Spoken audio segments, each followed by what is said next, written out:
જામનગરના ધ્રોલમાં ધર્મ પરિવર્તનની રજૂઆતને મામલે સમાચાર સામે આવ્યા છે। જામનગરથી આ સમાચાર। જામનગરના ધ્રોલમાં ધર્મ પરિવર્તનની રજૂઆતને મામલે સમાચાર આવ્યા છે। સફાઈ અને સુવિધાનો પ્રશ્ન ગંભીરતાથી લેવાયો છે તેવું કલેક્ટરે નિવેદન આપ્યું છે।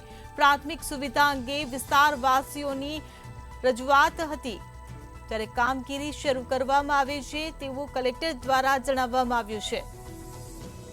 તો પ્રાથમિક સુવિધા અંગે વિસ્તારવાસીઓની રજૂઆત હતી।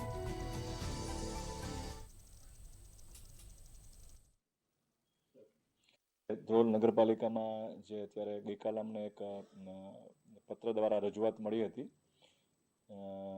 એ રજૂઆત મુખ્યત્વે લોકોનો રોષ સફાઈ સામે છે કે એમને સફાઈ થવી જોઈએ અને સફાઈ નગરપાલિકા દ્વારા થતી નથી એ બાબતનું છે। અને બીજું રસ્તાની એની વર્ષોથી માગણી છે, તો રસ્તાની પણ અત્યારે અમે એ માગણીના અનુસંધાને અમારી ટીમ અત્યારે ચીફ ઓફિસર શ્રી નગરપાલિકા ધ્રોલ, મામલતદાર શ્રી ધ્રોલ અને પ્રાંત અધિકારી અત્યારે સ્થળ ઉપર છે।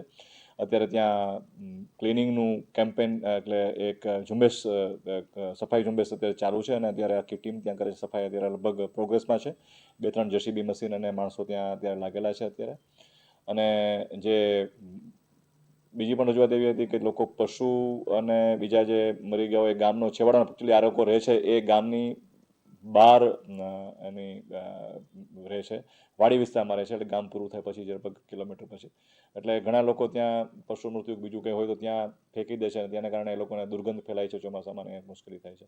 તો સ્ટ્રિક્ટલી અમે લોકોને સૂચના આપી છે કે ત્યાં કોઈ ફેંકે નહીં કશું, ગંદકી કરે એવી કોઈ વસ્તુ ત્યાં ફેંકે નહીં, અને ફેંકે હશે એના માટે દંડાત્મક કાર્યવાહી પણ અત્યારે અમે કરવા નગરપાલિકાને સૂચના આપી છે।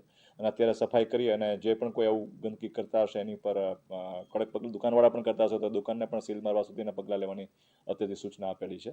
એટલે અત્યારે જે આ પ્રશ્ન મુખ્યત્વે સફાઈ અંગેનો છે, આમાં કોઈ ધર્મ પરિવર્તન કે એવો કોઈ મુદ્દો છે નહીં, પણ લોકોનો જે સફાઈને કારણે જે એનો રોષ ઉત્પન્ન થયો એના કારણે આવું એક પત્ર લખીને તંત્રને આપેલું છે। પણ અમે એને ગંભીરતાથી લીધું છે અને અમે એને કડક કાર્યવાહી કરવાનું અત્યારે અમારા તરફથી જિલ્લા વહીવટીતંત્ર પ્રયત્નશીલ છે।